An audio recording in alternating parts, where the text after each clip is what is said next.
Je fais beaucoup d'accessoires pour les bébés. Donc là, vous avez un sac à langer fabriqué à 100%. Vous avez les sacs à main, les différents sacs à main. Je me suis aussi spécialisée un petit peu dans la lingerie. Donc je vais attaquer tout ce qui est soutien-gorge femme. Mais en premier lieu, je me suis penchée un petit peu sur les culottes menstruelles. Toute une série d'objets et de vêtements que vous ne trouverez pas dans des grands magasins.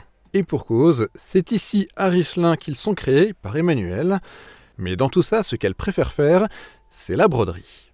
La broderie, c'est quelque chose qui m'attire depuis toute petite. J'ai toujours brodé à la main sur des robes de mariée, sur des robes de communion. Et j'ai décidé de me lancer dedans en utilisant des machines. J'ai voulu me spécialiser là-dedans parce que c'est vraiment quelque chose qui me plaît depuis toujours et qui n'est pas forcément proposé partout. Donc là, je vais passer aux retouches. J'ai une cliente qui m'a ramené ce pantalon en jean, trop long pour elle. Donc je procède toujours de la même manière. Hein. Voilà, je prends mon entrejambe.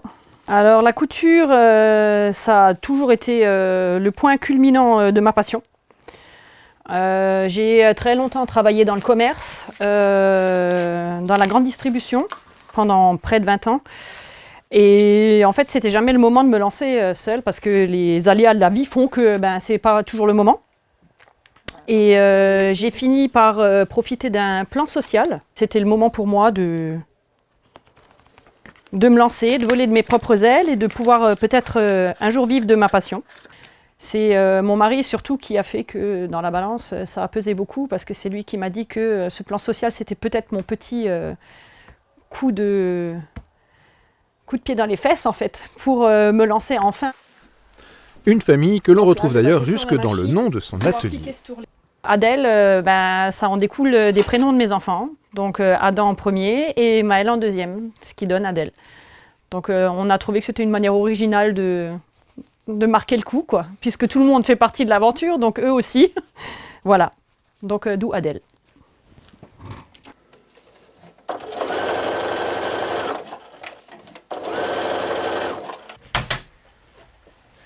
Salut! Salut! Ça va? Ça va, et toi? Oui, ça va, ça va. Ah. Tu viens chercher ton cadeau, mon petit gnome. Ouais. Il est prêt, le voilà. Wow, tu me l'as fait en rose. Ben ouais. Avec les petites fleurs. Nickel. Son petit cœur sur le ventre pour faire très féminin, naturellement, avec ses petites tresses. Voilà, tiens, tu peux la prendre. Super. Oh, elle est lourde, hein? Ouais, elle est chouette. Elle a le souci du détail. Je trouve qu'elle travaille super bien. Elle est créative, elle est consciencieuse, elle est très sérieuse dans son travail. Elle a une façon de travailler qui est très sérieuse, en fin de compte. Vous l'avez compris, Emmanuelle a déjà ses clients et clientes habitués qui, en plus de son travail, louent son contact et les échanges qu'ils peuvent avoir avec elle. C'est vraiment ce que j'ai voulu établir avec ma clientèle. Avoir ma clientèle, la traiter comme je veux le faire. J'ai travaillé dans la grande distribution pendant près de 20 ans. Et c'est vrai que le contact avec la clientèle commence à devenir difficile. C'est des gens que vous ne voyez pas forcément tout le temps. C'est des gens avec qui vous ne pouvez pas établir un contact assez personnel. Et c'est quelque chose que je voulais remettre au goût du jour selon mon caractère. Si prendre son envol n'a pas été facile, elle ne regrette rien aujourd'hui. Moi, je dis que c'est l'aventure d'une vie, en fait. Hein. Tout fonctionne par étapes, mais quand on se sent prêt, il faut se lancer, il faut essayer de laisser les regrets derrière et avancer. Se donner les moyens et ne pas stagner. Toujours proposer autre chose, toujours innover. Son innovation à elle, c'est donc de montrer à tous qu'il est possible de développer une activité de couturière, même dans un petit village de la taille de Richelin.